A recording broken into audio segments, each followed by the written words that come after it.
I was sitting with my father when he was dying, and I had done a lot of inner work to make my peace with him. Mm-hmm. So I said to my dad, you wait. You might be dirt, but my guess is you're going to find yourself floating out of your body, and there'll be a sense of well-being and freedom that comes from this broken body. And I just want you to remember, I told you so, you know. So of course, how else could it be? Everybody dies. That's the mystery.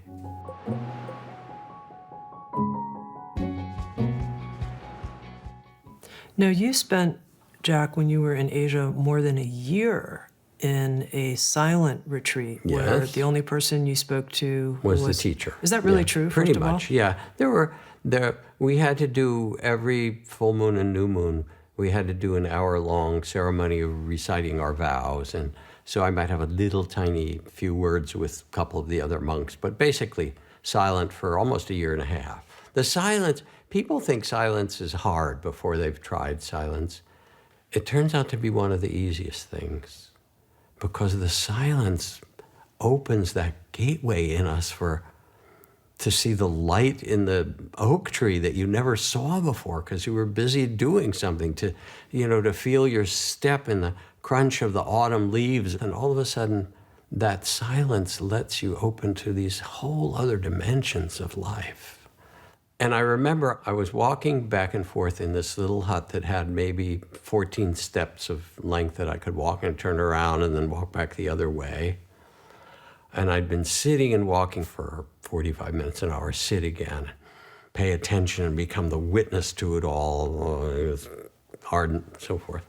And I got exhausted.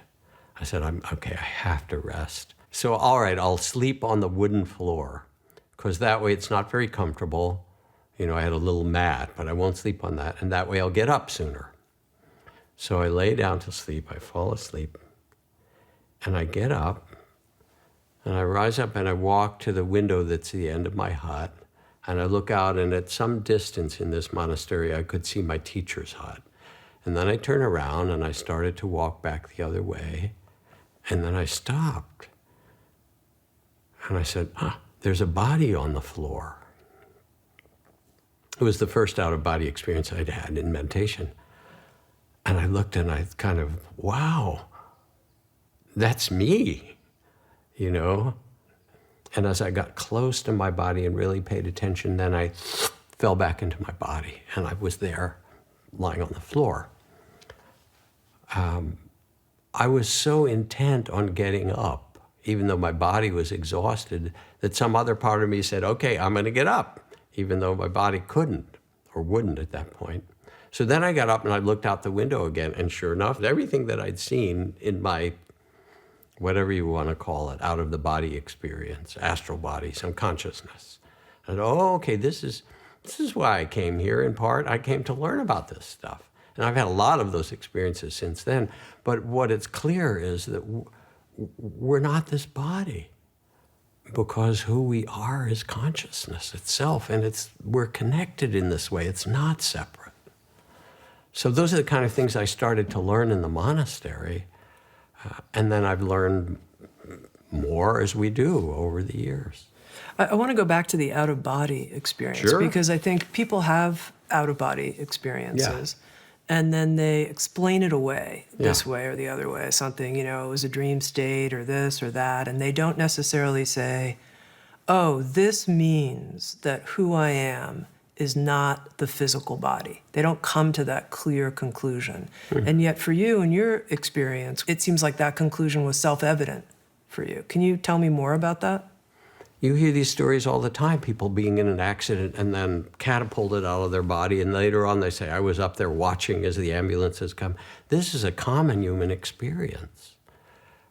But we're so entrained to be materialistic in this culture that everything is explained by the material world of it, that we don't actually have a mental room or a mental space to realize that it means something more than that. Do you feel that the out-of-body experiences you've had has prepared you or changed your view of death in some way? You personally, your own Sure. death. I mean, that and- helps. and- Yeah, you know. The weird thing is, we go to sleep at night, and if you've had a busy day or there's stuff going on, oh my God, I hope I get a good night's sleep. Yeah. We love to drop our entire identity and go unconscious every day. Yes. And you're not afraid of that. Isn't that wild? But our culture doesn't teach us how to live in this understanding. So of course the out-of-body experiences, as did sitting with people when they're dying, and that moment when the spirit leaves the body, and then it's just a piece of meat. It's just dead flesh. And you know that's not that person anymore. It's so evident and clear. I was sitting with my father when he was dying, and I had done a lot of inner work to make my peace with him. Mm-hmm.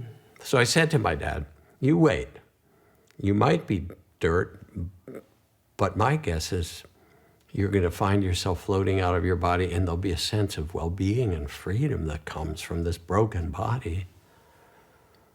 And I just want you to remember, I told you so, you know.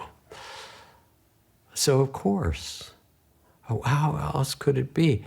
Everybody dies. That's the mystery. You think this is who you are? And the beautiful thing is that something deep in us knows this. It's not just me telling you, yes, I've had my experiences. There's something in us that knows that we're not just here to toil, as Blake would say, that we're actually here to celebrate the mystery and the beauty, even in the trenches, even in the sorrows, and yeah, even in the heartbreak we have. And I think of the Zen poet Isa, who is really a poet of exquisite tenderness and honesty and humanity. So he wrote this tiny little, like a haiku, dew evaporates, and all this world is dew, so dear, so refreshing, so fleeting.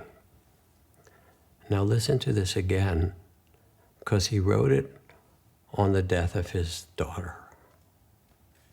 Wow.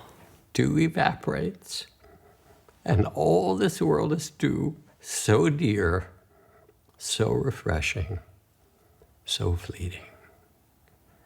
And so he's carrying in this few lines the mystery of both the beauty of life, the unbearable beauty of life, and the fact also that it appears in forms and it disappears. Discover on-demand videos and docuseries, explore a full schedule of daily life classes, and become part of an incredible community. At Sounds True One, we invite you inward to find your way your way.